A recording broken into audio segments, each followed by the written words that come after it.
Hello guys. I hope आप सब अच्छे होंगे। सो गाइस, आज जो ये इलेक्ट्रीशियन का थर्ड सेशन है, आज के इस सेशन में हम बात करेंगे 5 पिन का ऑल्टरनेटर। जो 5 पिन का ऑल्टरनेटर है उस पर किस किस तरह से जो है वो 5 पिनें वर्क करती हैं, कौन सी पिन ऑल्टरनेटर को आती है, कौन सी पिन ऑल्टरनेटर से जाती है। सो आज 5 पिन के ऑल्टरनेटर यानी कि आज का जो थर्ड सेशन रहेगा वो अल्टरनेटर के वायरिंग के बारे में रहेगा कि ये जो अल्टरनेटर है, अल्टरनेटर की जो वायरिंग सिस्टम है ये किस किस तरह से जो है डिस्ट्रीब्यूट होता है। सो गाइस, प्रॉपर बात करेंगे आज अल्टरनेटर पे। और इससे पहले जो हमारे 2 सेशन थे उसमें पहले सेशन में हमने जो कलर कोड और वायरिंग को किस किस तरह से सेंसर से वायरिंग आती जाती है, कौन सी वायर इश्यू को आती है और कौन सी इश्यू से जाती है, सो उसके बारे में हमने बात की थी। सेकंड सेशन में भी हमने जो है बेसिक इग्निशन की और की सप्लाई की बात की थी। सो आज के इस थर्ड सेशन में हम ऑल्टरनेटर की वायरिंग पे बात करेंगे, क्योंकि चार्जिंग से ही पहले स्टार्ट करते हैं पॉइंट को, फिर उसके बाद स्लोली एडवांस लेवल की तरफ चलेंगे। पहले जितना भी ये बेसिक है ये कंप्लीट करेंगे, क्योंकि अभी जो हम ये डायग्राम यहाँ पे समझा रहे हैं उसके बाद में जब ऑब्जेक्ट पे काम करेंगे, लाइक ऑल्टरनेटर पे, जब हम ऑल्टरनेटर की रिपेयरिंग आपको सिखाएंगे कि भाई ऑल्टरनेटर को ओपन करके क्या क्या चीज़ ऑल्टरनेटर के अंदर इनबिल्ड होती है और किस किस तरह से उसकी सॉर्टिंग चेक करते हैं, क्या रेक्टिफायर है, तो जब हम उस सिस्टम को चेक करेंगे, उस सिस्टम के चेक करने के टाइम ये जो डायग्राम है ये हमारी बहुत हेल्प करेंगे।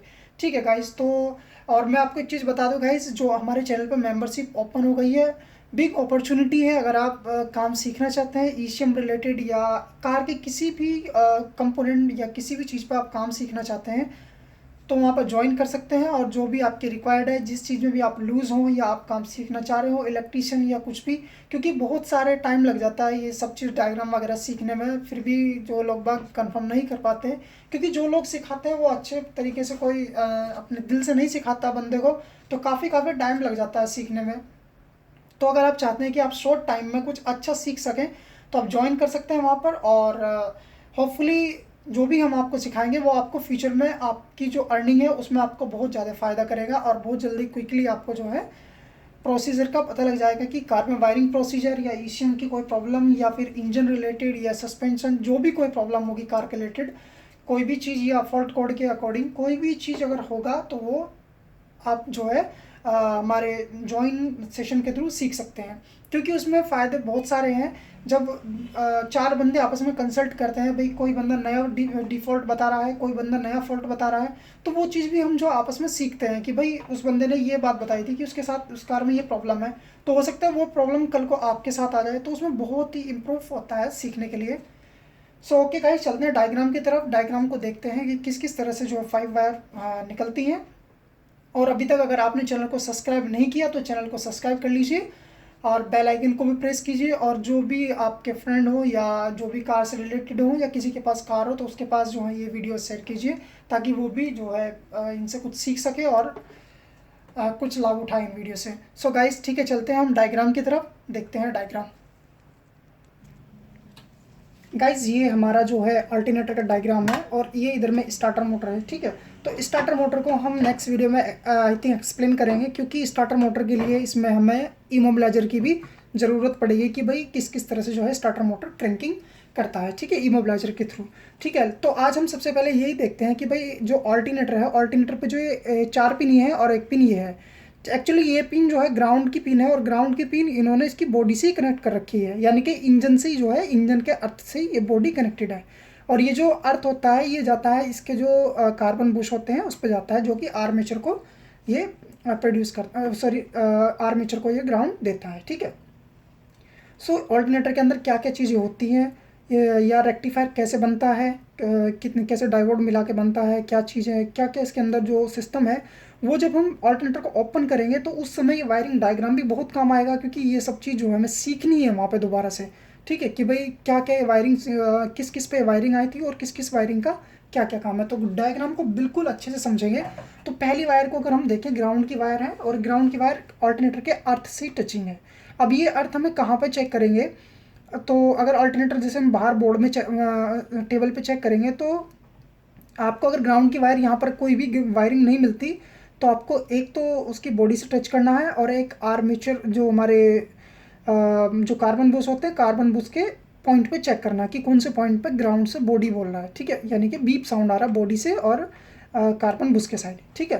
तो जहाँ पे ग्राउंड आएगा तो समझना ये ग्राउंड है, ठीक है। तो अब ऑल्टरनेटर की हम बात करते हैं, मेन सप्लाईयों की, और कौन सी वायर ऑल्टरनेटर से आती है और कौन सी वायर ऑल्टरनेटर से जाती है, ठीक है। तो अब इस पॉइंट पे अगर हम बात करें गाइस, तो सबसे पहले यहाँ पर आप देखिए, अगर हम इसकी बात करें बैटरी की, या सबसे पहले इग्निशन की बात करते हैं, क्योंकि ग्राउंड की बात हो चुकी है। अब बात करते हैं इग्निशन की। तो इग्निशन के लिए यहाँ से जो है इग्निशन की सप्लाई आती है, इसको फ्यूज बॉक्स से एक फ्यूज बनाया और उसी से जो है इसको इग्निशन की सप्लाई दी, यानी कि यहाँ पर ये जो है 12 वोल्ट आ जाएंगे। तो किसी भी, यानी कि अगर 4 वायर का है तो उस पर आपको चेक करना, एक वायर पर आपको इग्निशन मिलेगा, और हो सकता है कि ग्राउंड की भी अलग से वायर दे रखी है, 5 पिन कर रखी हो, तो वो आपको चेक करना है कि भाई किस तरह से कंपनी ने मैन्युफैक्चर किया उस चीज़ को, ठीक है। तो जब यहाँ पर वोल्टेज आ जाएंगे और यहाँ से ग्राउंड, तो जो आर्मेचर होता है उसके लिए जो है एक सर्किट पूरा हो जाता है, ठीक है। उसके बाद जब हमें 2 वायर हमारी क्लियर हो जाती हैं, अगर हम तीसरी वायर की बात करें तो तीसरी वायर जब ऑल्टरनेटर वर्क करता है तो जो ये चार्जिंग भेजता है वो कौन सी वायर के थ्रू भेजेगा। आपने देखा होगा कि बैटरी पे एक मोटी कलर की वायर होती है, यानी कि ऑल्टरनेटर पे भी एक मोटी कलर की वायर होती है, रेड कलर की, सॉरी मोटी वायर होती है रेड कलर की, और वो सीधा जाती है ऑल्टरनेटर से बैटरी की तरफ। यानी कि वो क्या करती है, जो ऑल्टरनेटर आउटपुट चार्जिंग निकालता है वो इसको कैरी करती है और बैटरी के पास ले जाती है, यानी कि बैटरी को चार्ज करती है। ग्राउंड ऑलरेडी वहाँ पे टच है, तो ये जो क्या करती है, करंट को कैरी करती है बैटरी के टर्मिनल तक, यानी कि बैटरी को चार्ज करने में, ठीक है। अब ये भी वायर क्लियर हो गई, इग्निशन भी, ग्राउंड भी, और बैटरी की जो मोटी वायर होती है रेड कलर की, वो भी हमारी क्लियर हो गई। अब अगर हम बात करें कि भाई ये वार्निंग लैंप क्या है, जो डब्ल्यू लैंप लिखा हुआ है, तो ये लाइट है वार्निंग लैंप, यानी कि अगर ऑल्टरनेटर कई बार काम छोड़ जाए तो ये लाइट जो है मीटर के अंदर जला देगा। अब ये लाइट किस किस तरह से जलती है गाइस, ये हो सकता है मैन्युफैक्चर पे भी शायद डिपेंड करता है कई बार कि मैन्युफैक्चर ऑल्टरनेटर से क्या चीज़ आउटपुट निकालेगा, ठीक है। मोस्टली तो ग्राउंड ही बाहर निकलता है। तो अब अगर ये लाइट, अगर मान लिया जाए कि भाई ये जो लाइट है हमारी, ये लाइट आ रही है और ऑल्टरनेटर भी, ये लाइट नहीं आ रही और ऑल्टरनेटर भी वर्क कर रहा है, तो फिर अब हम इस लाइट को कैसे ठीक करेंगे। तो सबसे पहले तो हम सिंपल चेक करेंगे, सबसे पहले फ्यूज इसका चेक करेंगे। अगर फ्यूज़ ठीक है, ठीक है, तो फ्यूज़ ठीक है, तो उसके बाद में यहाँ पे हम जो है 12 वोल्ट की सप्लाई चेक करेंगे। अगर यहाँ पर हमें 12 वोल्ट की सप्लाई मिलती है तो यानी कि ये हमारा ठीक है। अगर यहाँ 12 वोल्ट की सप्लाई मिलती है तो ऑब्वियसली फ्यूज़ भी ठीक होगा, तो एक चीज़ यहाँ पे क्लियर हो जाएगी। दूसरी तरफ से हम देखते हैं यहाँ से ग्राउंड अल्टरनेटर से, ठीक है। अगर अल्टरनेटर से ग्राउंड भी बाहर निकल रहा है तो यानी कि ये सर्किट पूरा हो रहा है, और ये चीज़ आप चेक कहाँ करेंगे, ग्राउंड और पॉजिटिव इंस्ट्रूमेंट क्लस्टर पे, यानी कि जो आपका मीटर होगा जिसके अंदर ये लाइट आएगी, ठीक है। अब ये डायोड कौन सा है, ये डायोड है लाइट इमिटिंग डायोड है, और लाइट इमिटिंग डायोड जो काम करते हैं वो जैसे ही आप जो है पॉजिटिव और नेगेटिव सप्लाई उसको दोगे तो वो एलईडी यानी इसकी ग्लो करेगी। जैसे हमारी जो आजकल की जो कारों में एलईडी यूज़ की जा रही है उनके अंदर यही डायोड लगाए जा रहे हैं, लाइट इमिटिंग डायोड, ठीक है। तो अगर मान लिया जाए सप्लाई भी है और ग्राउंड भी है तो उसके बाद भी लाइट नहीं जल रही, तो फिर हो सकता है कि आपके मीटर में ये डायोड ख़राब हो गया, तो आपको लाइन को ट्रेस करते हुए इस डायोड को चेंज करना है। डायोड कई प्रकार के होते हैं, फोटो डायोड होता है, जीनर डायोड होता है, नॉर्मल डायोड होता है, और एक ये आपका लाइट इमिटिंग डायोड होता है। तो ये जब कभी हम इन चीज़ों पे बात करेंगे ईसीएम वगैरह पे, तब ये चीज़ 1 बाय 1 प्रॉपर तरीके से समझेंगे, ठीक है गाइज। तो आपको फिर ये डायोड चेंज करना है। तो अब यहाँ पे हमारी 1 2 यानी कि अर्थ भी क्लियर हो गया, बैटरी का भी क्लियर हो गया जो आउटपुट चार्जिंग लेके जाता है, और इग्निशन भी क्लियर हो गया, वार्निंग लैंप भी यहाँ पर क्लियर हो गया। अब जो लास्ट वायर बचती है हमारी, ये बचती है सेंस के लिए, यानी कि ये क्या है सेंस ऑल्टरनेटर के लिए, सेंसिंग वायर क्या काम कर रही है। सो गाइज, जो कंपनी जो हमारा इलेक्ट्रॉनिक सिस्टम होता है उसके अंदर वोल्टेज मेंटेन रखना बहुत ज़्यादा ज़रूरी होता है। नहीं तो अगर लो वोल्टेज हो जाएंगे तो वहाँ पर भी आपका चेक इंजन लाइट जल जाएगा कि भाई वोल्टेज ड्रॉप, ठीक है, सिस्टम वोल्टेज ड्रॉप या कम्युनिकेशन जैसे फॉल्ट वहाँ पे जो है आने लगते हैं, ठीक है। तो उसके लिए क्या होता है भाई, ऑल्टरनेटर एक सही उसमें, तो मतलब ऑल्टरनेटर जो काम करेगा वो इस वायरिंग के बेस पे काम करेगा, क्योंकि ना तो ये ओवर चार्जिंग करेगा और ना ये कम चार्जिंग करेगा। तो अब ये वायर क्या काम करेगी, ये जो हमारे बैटरी के एक्चुअल वोल्टेज होंगे, यानी कि बैटरी के अंदर कितने वोल्टेज हैं, तो ये वायर इसको सेंस करती हुई ऑल्टरनेटर के पास जाएगी और ऑल्टरनेटर को बताएगी कि भाई बैटरी के जो मतलब बैटरी के जो एक्चुअल वोल्टेज है वो रीड करेगी, और जो रेगुलेटर होगा रेगुलेटर को जो सिग्नल देगी, रेगुलेटर उसी हिसाब से आउटपुट वोल्टेज को सप्लाई करेगा, ठीक है गाइज। तो गाइज ये 5 पिन का इसका काम था। बाकी ये चीज़ समझना बहुत ज़रूरी है कि भाई डायग्राम किस किस तरह से जो है फैलते हैं। तो जैसे हमने क्लियर किया भाई, अर्थिंग ये हो गया, ग्राउंड से लिखा हुआ है, ठीक है।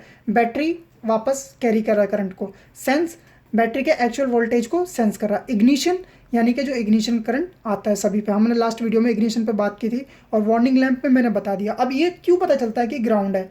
जब भी आप किसी भी कार का डायग्राम देखते हैं तो आपको पता लग जाएगा भाई इधर से तो फ्यूज बॉक्स आ रहा है, तो ऑब्वियसली 12 वोल्ट आएंगे।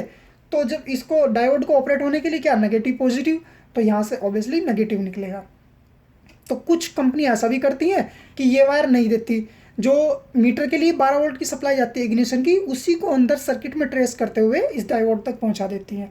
वो चेक करना पड़ता है टाइमली कि भाई क्या चीज़ कंपनी ने इनबिल्ट की है। वो तो जब काम करते रहते हैं तो एक्सपीरियंस हो ही जाएगा। सो होपफुली गाइस वीडियो आपको पसंद आया होगा। गाइस वीडियो को लाइक कीजिए और सब लोगों के साथ शेयर कीजिए जो भी इस फील्ड से हो। बाकी आपका कोई कमेंट हो, कोई भी प्रॉब्लम आ रही हो किसी भी चीज़ में, तो आप मेरे को जो कमेंट कर सकते हैं, और एनी टाइम कभी भी कर सकते हैं। और अगर आप जो मेंबरशिप ज्वाइन करना चाहते हैं, आप लाभ लेना चाहते हैं इस चीज़ का, क्योंकि आपके लिए बहुत ही अच्छी अपॉर्चुनिटी है कि भाई आप इस समय पर सीख सकते हैं। कम बंदे हैं तो कम डिमांड होगी, उसी के अकॉर्डिंग पे हम वीडियो बनाएंगे और उनकी फ़ोन कॉल पे उनके जवाब देंगे अगर कोई प्रॉब्लम्स है। So okay, thank you guys, मिलते हैं नेक्स्ट टॉपिक में नेक्स्ट वीडियो में।